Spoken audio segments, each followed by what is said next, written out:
Et quand il n'y a pas de designer dans une entreprise, eh ben, on peut s'inquiéter. On peut s'inquiéter parce que l'entreprise ne fait que tourner en rond. Elle continue. En fait, c'est de l'agriculture. Ouais. Elle produit la même chose, elle laboure le même terrain, elle y met les mêmes patates. Et de plus en plus, il faut en rajouter parce que la productivité baisse. Bien sûr. Ça, c'est l'agriculture.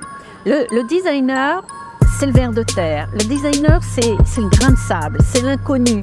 Ouais. C'est cette capacité qu'on a à prendre les choses et de se dire, parce que justement, elles paraissent totalement impossibles, que c'est justement celle-ci qu'on va faire. Toi, aujourd'hui, avec Dassault, tu travailles aussi à améliorer, enfin, tu as travaillé sur Katia ou c'est Alors, moi, je suis un designer, donc qu'est-ce que j'entends par là? Je n'exécute pas, j'essaye d'être en gros, l'appareil photo a été inventé, Katia a été inventé, je ne suis pas devenue photographe. Je ne suis pas devenue photographe, je suis devenue impressionniste. Alors, qu'est-ce que j'entends par là? C'est que ce que je fais chez Dassault Systèmes, je fais ce que le design doit toujours faire. C'est porter un regard critique sur ce que fait l'entreprise dans laquelle elle est. Et ça commence par quoi? Ça commence par qu'est-ce qu'on peut faire? Un ingénieur va optimiser avec la nouveauté technologique. Aujourd'hui, on optimise le design des avions. On les rend plus légers. On décarbone, moins cher, on décarbone totalement l'aviation en allégeant les avions grâce à des outils Katia, entre autres d'optimisation topologique ou même la structure. On la rend hyper légère en utilisant des algorithmes qui ressemblent à l'os, à la densité osseuse. Donc on arrive à faire des pièces qui sont ultra légères et tout aussi résistantes qu'une pièce lourde en fonderie. Pour autant, la question, elle est davantage pour l'ingénieur d'optimiser, d'être toujours dans un avion qui vole toujours plus longtemps, avec plus d'autonomie, avec le moins de carburant possible. Donc ça, c'est l'usage, ce pourquoi les outils sont faits. Et le designer va regarder ces outils et il va se dire, très bien, cet outil est capable de ça, il a des capacités. Moi, ce qui m'intéresse, c'est de les utiliser dans l'inconnu, pour faire des choses qui n'ont pas été faites, pour imaginer d'autres futurs, des scénarios spéculatifs de l'usage de ces outils. C'est-à-dire regarder en quoi aussi, si ces outils existent, on parle beaucoup d'intelligence artificielle aujourd'hui, si ça existe, en quoi ça modifie le rôle qu'a un artiste, un humain, vis-à-vis de la création que ça permet. Et donc c'est un regard critique. Et j'allais dire aussi, est-ce que c'est pas aussi un regard qui est fait pour mettre en avant l'usage de l'humain? Tout à fait. Et aider le designer, dans l'entreprise, il a, avant on disait The Voice of the Customer aux États-Unis. Après, c'est devenu un peu The Voice of the User, qui est un peu aussi une sorte. Quelle est la différence entre un user et un customer après? Alors, le customer, il consomme. Le user, on peut se dire, il n'est pas forcément consommateur, il est plutôt un usager. Donc, la réalité, c'est les gens. People. C'est la vraie people, c'est-à-dire que l'humanité, au sens humanity driven design. Et qu'est-ce que ça veut dire? Ça veut dire qu'on doit, nous, avoir un regard critique sur en quoi toutes ces technologies changent, en effet, la façon de faire du design, mais aussi en quoi ça impacte, si on fait des designs comme ça, la vie des gens, et en quoi, maintenant, au-delà, ça impacte la vie des gens en faisant ce type de design, et donc ça impacte globalement l'humanité, la planète, c'est-à-dire notre façon de vivre, nos conditions même du vivre. Or, l'optimisation ne questionne pas, c'est infini. L'optimisation est un exercice de perfection. Et donc, on ne pose pas qu'il y a un infini parfait. C'est d'ailleurs un peu théologique. C'est un petit peu la recherche du paradis parfait, l'immortalité pour les post-humanistes. Pour les ingénieurs, c'est la machine parfaite. Mais ça n'existe pas, la machine parfaite. Et donc, les designers regardent en se disant, pourquoi pas juste la machine qui va nous permettre tous ensemble de bien vivre. Et ça implique de ne pas forcément optimiser, ça implique de ne pas jouer les lois de la cohérence, qui sont les lois de l'optimisation, mais mettre de l'incohérence. Proposer des choses incongrues, créer des failles dans le système. Essayer de réfléchir, même si un avion aujourd'hui c'est fait d'une telle façon, peut-être qu'il y a une autre façon de le penser aussi, ou peut-être une autre vision. Et pour ça, il faut sortir de ta lignée. La lignée, c'est un projet séminal, on a toujours fait comme ça. Ouais. Tu sais, en plus, les ingénieurs disent ça, on a toujours fait comme ça, donc on ne change pas, parce que ça a prouvé. Sauf que ça, c'est du niveau de l'Eiffel Tower. Quand la tour Eiffel a été créée, tout le monde disait, mais quelle horreur! Mais qu'est-ce que c'est que cette chose? En plus, c'est d'un orgueil démesuré, 300 mètres de haut. C'est moche, c'est du métal. Aujourd'hui, c'est un des objets les plus reconnus au monde parce que ça marque quelque chose de fondamental, qui est que, en matière d'art, l'art ne s'auto-référenciait pas. C'est-à-dire qu'avant, on faisait de l'art pour l'art. On faisait des bâtiments qui ressemblaient au Parthénon, par exemple, l'éclectisme du 19e, Haussmann. Et d'un seul coup, quelqu'un fait quelque chose qui exprime de manière pure, sans contrainte, les capacités de la matière, les capacités de la mise en œuvre. Et d'ailleurs, je pense un peu à cette course au plus grand building possible. Au final, on ne les reconnaît pas vraiment entre eux, mais c'est peut-être totalement autre chose qui va créer. Plus petit, oui, mais franchement différent. Mais par exemple, on va reconnaître le musée Guggenheim, on va reconnaître ces lieux-là qui ont quelque chose de unique. Le design a à voir avec la question d'identité.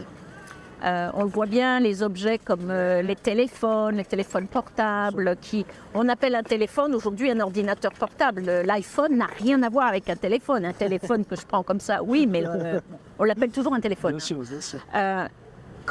Ce que fait un designer, c'est qu'il se saisit des technos, et à la différence de l'ingénieur qui va optimiser les technos, typiquement l'histoire de l'iPhone en 2007, quand Steve Jobs a présenté son iPhone et Nokia. Nokia, c'est je vais optimiser tout ce que je sais faire. La miniaturisation, je vais mettre toutes les fonctions et je serai the killer phone. Ouais, je vais mettre toutes les touches possibles. Les fonctions. Le BlackBerry, pareil, ils voulaient pas. J'optimise, je fais donc un régime cohérent d'innovation. Je fais le Nokia. Steve Jobs, il n'a pas fait ça. Il a dit non, moi je vais faire autre chose. Je vais faire, parce qu'il a pensé par l'usage. Et il a eu une réflexion de designer. En fin de compte, c'est avec Johnny Ive, ils ont eu une réflexion qui a déplacé l'usage. Et c'est ça que font les designers dans l'entreprise. Et quand il n'y a pas de designer dans une entreprise, eh ben on peut s'inquiéter. On peut s'inquiéter parce que l'entreprise ne fait que tourner en rond. Elle continue. En fin de compte, c'est l'agriculture. Ouais. Elle produit la même chose, elle laboure le même terrain, elle y met les mêmes patates. Et de plus en plus, il faut en rajouter parce que la productivité baisse. Bien sûr. Ça, c'est l'agriculture.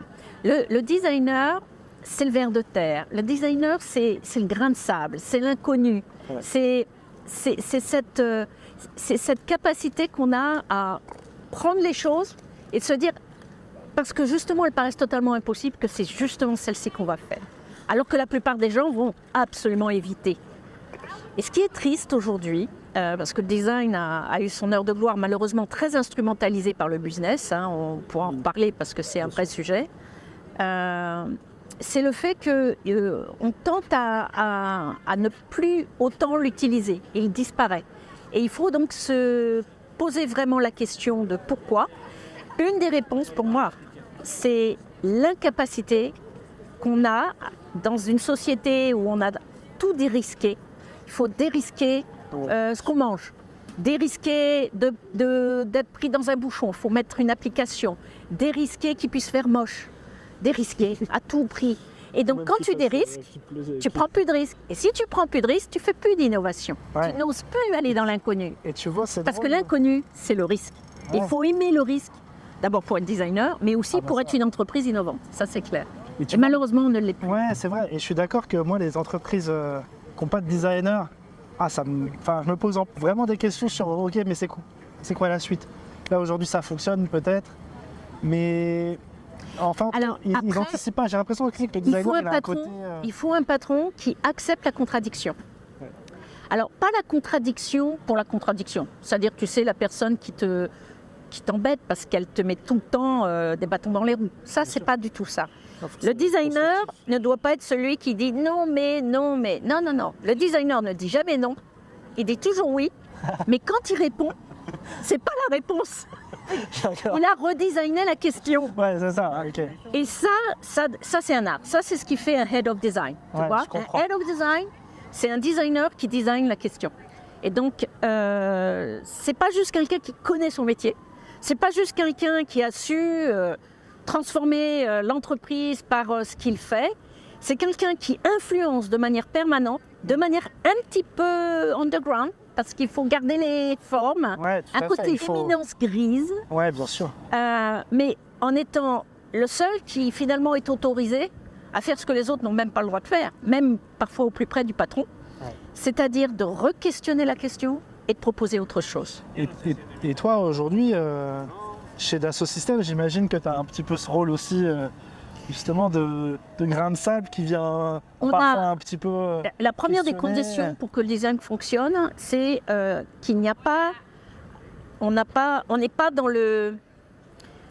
la stratégie du business pour le business. Comme on le sait aujourd'hui, le business c'est Q1, Q2, Q3, Q4, c'est-à-dire des années coupées en 4 avec des objectifs Ouais, où qui sont- tout le monde court après ces objectifs très très court terme qui empêchent finalement Ouais. de regarder loin devant.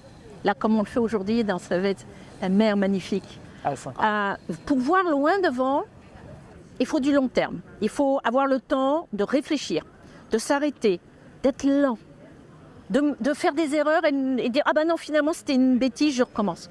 Donc, la qualité essentielle pour un designer, c'est d'avoir à minima, non pas une fonction, parce qu'on pourra reparler du fait d'être un métier dans lequel on doit répondre à des exigences, c'est de pouvoir s'exprimer librement. Ça ressemble beaucoup plus pour moi à un studio ou un atelier d'artistes Ouais, bien sûr. ou un laboratoire de scientifiques, tu sais, des chercheurs qui ont le droit de choisir leur méthode de recherche, leur sujet de recherche, avec, si possible, le moins possible d'injonction à l'application immédiate. C'est ça. Ce que j'allais dire, c'est qu'après, il faut avoir la chance d'avoir des décideurs ou des gens qui comprennent ce que c'est et qui ne vous prennent pas pour Alors, les c'est la géos clé. trouve-tout, C'est la clé. qui réfléchissent à des choses improbables, mais qui un jour, par contre, vont trouver le truc qui va faire peut-être pivoter l'entreprise ou en tout C'est cas pour ça que que d'un Katia qui fait des avions, on va en faire des magnifiques. ce qui est extraordinaire chez Dassault Systèmes, c'est qu'il y avait une culture. Moi, j'ai rejoint cette entreprise parce que à c'est la des demande. ingénieurs quand même. Oui, mais Alors après, je c'est dis pas, des chercheurs. je dis c'est pas des que les chercheurs. ingénieurs ne sont pas des innovateurs, au contraire. Je mais, crois qu'en effet, l'erreur qu'on peut faire, c'est que Dassault Systèmes, on pense que c'est une entreprise d'ingénieurs. Il y a des ingénieurs, mais non. Je pense que c'est plus une entreprise de chercheurs, au sens scientifique du terme, c'est-à-dire il y a quelque chose de particulier. Dassault Systèmes, déjà, par sa position vis-à-vis de Dassault Aviation, a énormément de liberté, du long terme pour établir sa stratégie. Bernard Charlès, nommé en 92, il vient juste de quitter la place de présidence. Il est maintenant chairman de... Mais vous vous rendez compte, cette stabilité, c'est énorme. Donc ça, c'est important, la stabilité. Ensuite, une personne qui a un esprit de chercheur. Bernard Charlès, c'est un chercheur, c'est pas un ingénieur. Au sens, c'est un scientifique, c'est quelqu'un qui pose les questions vis-à-vis du monde, vis-à-vis de ce que fait son entreprise, voilà. Et donc, cet état d'esprit, ça cligne bien pour un designer en ce qui me concerne. Et en plus, c'est lui qui m'a choisi, donc c'était beaucoup plus facile. C'est évident. Mais je crois que c'est nécessaire. Je crois sincèrement que c'est nécessaire. Si tu n'as pas la confiance, comme Steve Jobs avec Johnny Ive, et il y a beaucoup d'exemples comme ça, si tu n'as pas cette confiance, comme quoi ton designer est véritablement en train de travailler loyalement à l'élaboration de propositions qui seront utiles à ton entreprise. C'est la seule chose que le designer est supposé faire. Ouais, Et un designer qui est loyalement dans l'entreprise ne peut pas faire autre chose que se lever le matin et n'avoir qu'une idée en tête, qu'est-ce que je peux faire pour cette entreprise. Donc ça, c'est la clé. Hein. On ne fait pas Head of Design comme une fonction. Ça ne marche pas. On est intimement lié et profondément ancré avec la proposition de valeur que l'entreprise propose. Pour autant, ça ne veut pas dire qu'on est d'accord. Ça veut dire même des fois qu'on n'est pas du tout d'accord. Mais on ne le dit pas. On propose autre chose. Et ça, c'est la clé. C'est ça, bien sûr. Ouais, c'est et les entreprises qu'on peut... A, B ou C, et puis peut-être... Oui, des scénarios, parce que quelquefois, il faut du temps pour que quelque chose... infuse. Tu dis quelque chose, quelquefois ça prend 10 ans pour que ça colle, tu vois. Après, il faut aussi venir aussi avec des arguments. Et quand même, on a cette chance-là, c'est que l'UX et le design, c'est que ça repose quand même sur des points qui sont scientifiques. On parle des heuristiques de Bastien Esclapin, ces choses-là. Il faut aussi venir. On parle juste aussi des retours utilisateurs. Alors je dis pas que c'est scientifique, mais en tout cas, parfois... Alors, dans ça- le mot scientifique, il y a déjà, on va faire un distinguo. Le premier, c'est les sciences dures, c'est-à-dire ouais, après, les ça, sciences, j'utilise peut-être les pas bon sciences escient. mathématiques et les sciences physiques, Ouais. vis-à-vis duquel on a un corpus qui permet de rendre de manière numérique une certaine précision de l'évidence. Ok. Alors, je ne vais pas rentrer dans le débat philosophique de la vérité, mais ça reste un On a sujet. on a du temps aujourd'hui, Mais ça reste un sujet. Ça reste un sujet. Ça risque d'être long. Il y a d'autres manières, bon, si on oppose la vérité, il y a la vérité qui peut se prouver mathématiquement, on va le dire très Oui, simplement, oui. et ensuite il y a la vérité que l'on considère moralement comme vraie. Et en réalité, la plupart de tout ce que l'on vit en tant qu'être humain ici, là, sur cette place, ce qui est vrai n'est pas forcément la vérité. Ce qui est vrai est ce que l'on considère de vrai pour soi-même. Et au regard de son expérience, et au regard c'est ce qu'on appelle la vérité plutôt sociale, morale, éthique parfois. Hein. Et c'est pour ça qu'il faut, dans la science, équilibrer. Et ça, c'est un sujet très très puissant.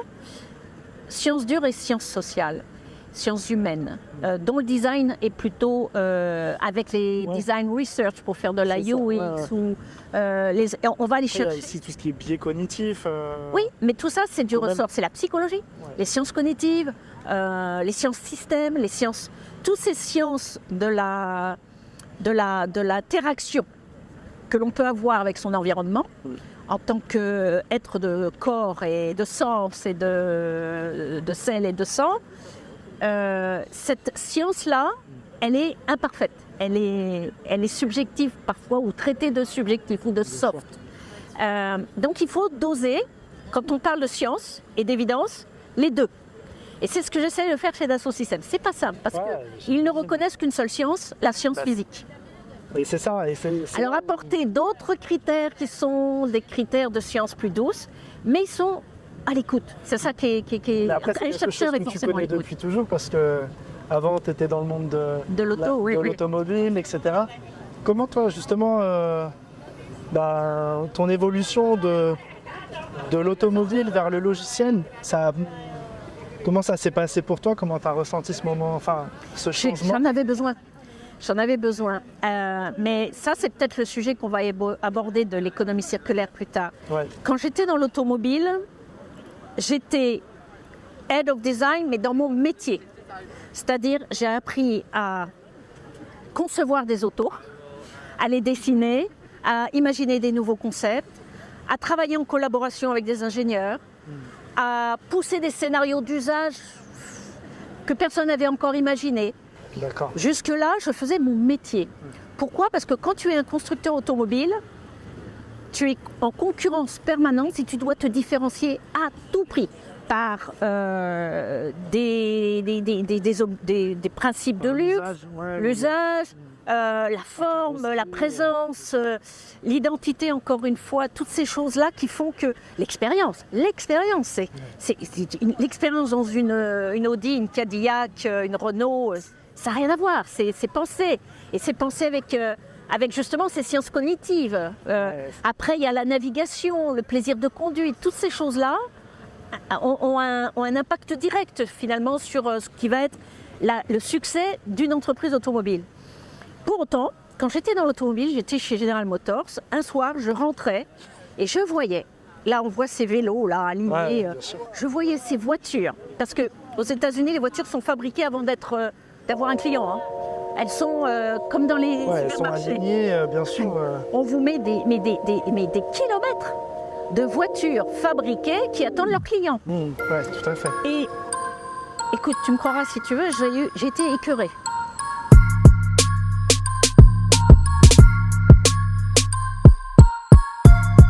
Ouais, bravo.